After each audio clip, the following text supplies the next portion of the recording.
I never wanted to be the kind of mother who counted what she gave her children.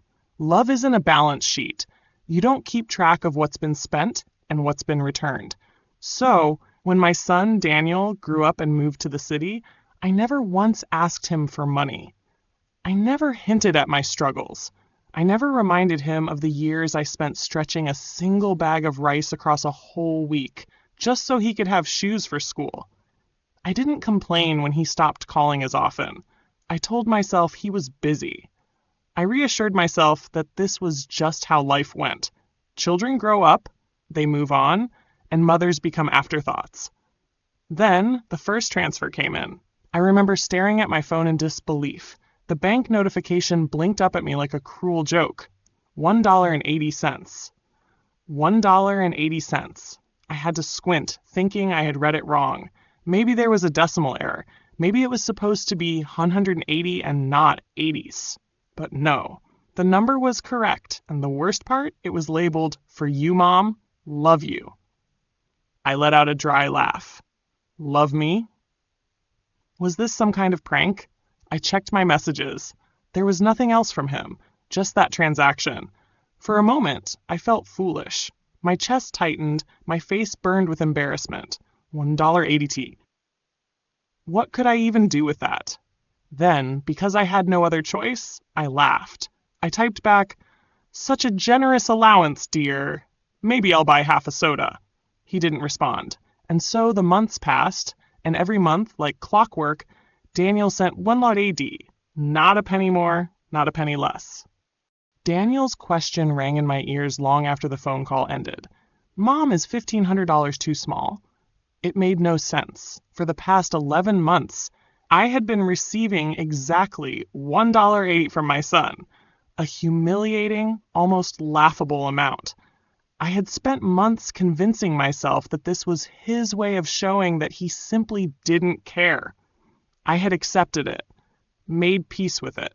So why was he suddenly asking if $1,500 was too small? That wasn't the question of a man who had been sending his mother pennies out of neglect or indifference. That was the question of a man who thought he was doing more.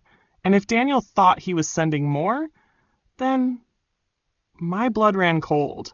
Something was wrong. The next morning, I woke up to 4 missed calls from Daniel. That alone was unusual. My son wasn't the type to call multiple times. If anything, I was the one who had to chase him down for a response. By the time I finished my coffee, my phone rang again. Daniel. I picked up, bracing myself. "Mom," he said urgently, skipping past greetings. "I need you to check something for me." I set my mug down. "What is it?" I need you to look at your bank transactions, the ones from me. Read them out to me, every single one from the past year." I frowned. "Daniel, what's going on?" "Please, Mom," he said, his voice tense. "Just do it." Something in his voice made my stomach knot. I pulled out my bank statements, my hands slightly unsteady. I had gotten so used to mocking my own misfortune, to treating those ridiculous $1.80 deposits like some kind of cruel joke, that I had never once thought to question them. But now, looking at them through Daniel's urgency, I felt a strange unease creep over me. I cleared my throat and began reading. March 3rd, deposit, $1.80. Silence. April 5th, $1.80. More silence. May 1st, deposit, $1.80. Then I heard something I had never expected, a sharp intake of breath, as if the air had been knocked out of Daniel's lungs. "Mom." His voice was hoarse, strained. "Are you sure?" I blinked. "Of course I'm sure. Why would I lie about something like this?" "Because," he said, almost in a whisper, "I've been sending you $1,500 every month." My breath caught. "What did you just say?" "I send you $1,500 every single month," he repeated, his voice filled with disbelief. "Mom, I set it up almost a year ago. It's supposed to go out automatically. I don't understand. Where is your money?" A strange ringing filled my ears. Where was my money? I had no answer, but deep down, I had a sinking, gut-wrenching feeling that I already knew. And the moment I realized it, my hands started to tremble. because there was only one person who had control over Daniel's transactions. His wife, Sophie. Daniel, I said carefully, my pulse pounding. Who actually makes the transfers? There was a long silence. Then he let out a quiet, almost stunned, "Oh my God!" It was her, his wife, the same woman who had barely acknowledged my existence since they got married. The same woman who always spoke to me with forced politeness, who never invited me over, who always answered Daniel's phone when I called saying he was busy. She had been the one handling my son's finances. She had been the one sending the money, or rather, stealing it. And for nearly a year, I had been sitting here, making jokes about $1.80 allowance, while my son had been sending me enough to actually live on. I had spent months feeling abandoned, humiliated, but it wasn't Daniel who had abandoned me. It was the woman he trusted the most, and she had been robbing me. His own mother, right under his nose. I gripped the phone so tightly my fingers ached. "Daniel," I said, my voice icy, "you need to check your bank records. Now." "I will," he stammered, still sounding dazed. I don't understand how." "Do it," I cut in sharply. I was done playing the fool. For 11 months, I had let myself believe my son didn't care. But now I wasn't just a mother with hurt feelings. I was a mother who had been robbed. And I wanted the truth. No matter how ugly it was. Daniel was silent for a long time after I told him to check his bank records. When he finally spoke again, his voice was low and tight. "Mom, if Sophie really did this," he trailed off, unable to finish the sentence. "If?" I clenched my jaw. Even now, he didn't want to believe it. But I had already made peace with the truth. I knew what we were about to find. And the moment he saw those bank statements, Daniel wouldn't have a choice but to see it too. "Stay on the phone," I said. "I want to hear what you find." I could hear him rustling through drawers, his breathing uneven. A minute passed, then 2. Then I heard a sudden, sharp intake of breath. "No way!" I gripped the armrest of my chair. "What?" His breathing turned shaky. "Mom, every single month, $1,500 left my account. Just like I set it up. It went to your bank. It says delivered. But you're telling me you never got it?" "Not a cent," I said coldly. And just like that, I heard something in him break. It was like a thread had snapped in his mind. The moment when reality comes crashing down so fast it knocks the air out of you. Then came the second sound. A shuffling. A movement. Then a door opening. "Daniel?" I asked sharply. I knew exactly what he was about to do. I could hear Sophie's voice in the background, casual, unbothered. "Hey babe, what's wrong?" Her voice made my skin crawl. There was a beat of silence. Then Daniel's voice, cold and strained. "Where's my mother's money?" There was no immediate response. Then a nervous laugh. "What are you talking about?" "You know exactly what I'm talking about, Sophie," he snapped.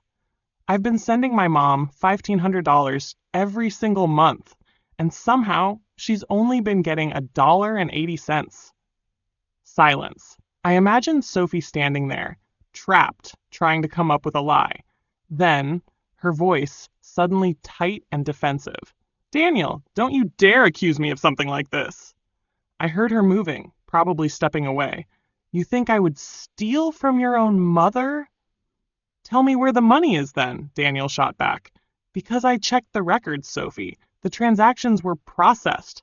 My mom never got them. So where is the money?" The silence stretched. I could hear Sophie's breathing, shaky now. Then, suddenly, she changed tactics. The gaslighting begins.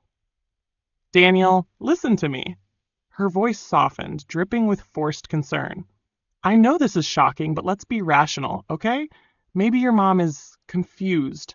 I blinked. She did not just say that. "She's 62, babe," Sophie continued. "Maybe she's having memory problems. Maybe she's exaggerating things." I clenched my fists. Daniel's response was immediate.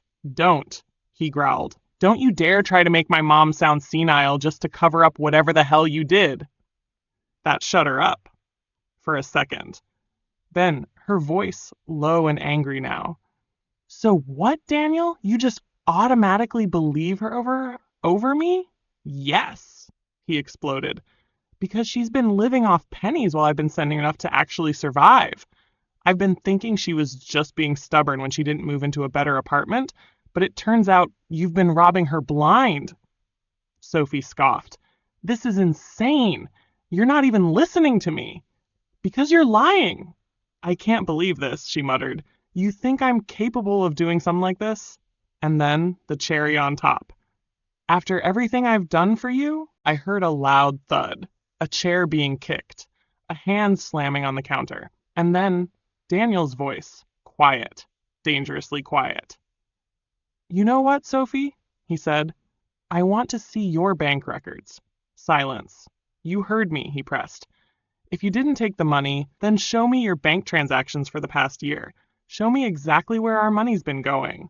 Prove me wrong. I held my breath, because we both knew if she had nothing to hide, she'd show him. But Sophie didn't say a word, didn't move, didn't breathe. Then finally, a panicked response. Daniel, don't you trust me? That was all I needed to hear. And judging by the devastation in Daniel's voice when he finally spoke, that was all he needed to hear too. I trusted you with my mother's life. And now I want the truth. I didn't stay on the phone long after that, because I knew Daniel had a choice to make.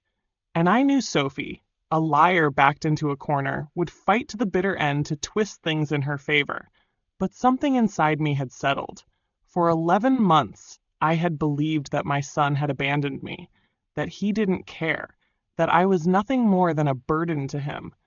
But the truth was, he had cared. He had cared enough to provide for me, enough to make sure I never had to struggle.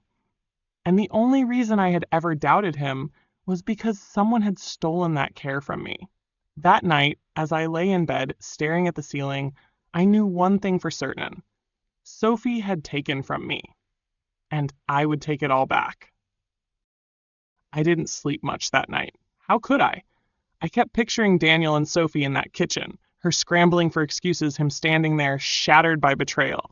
I wanted to believe he'd do the right thing, that he'd see her for what she was. But love makes people blind, and I had no idea how deep Sophie's claws were in him. My phone rang early the next morning. I didn't even check the screen. I just picked up. Daniel? Silence. Then a deep breath. Mom, it's worse than we thought. I felt a cold prickle run down my arms. Tell me. Daniel's voice was hoarse, like he hadn't slept either. She finally admitted it, he said. She's been rerouting the money to her own account. She set up some kind of auto transfer so that as soon as the funds hit our joint account, she'd siphon almost everything into a private account I never knew existed. My stomach churned. I had imagined a lot of things, but this level of deception? What did she do with it? I whispered. Daniel let out a bitter, humorless laugh. Oh, you'll love this part, he said.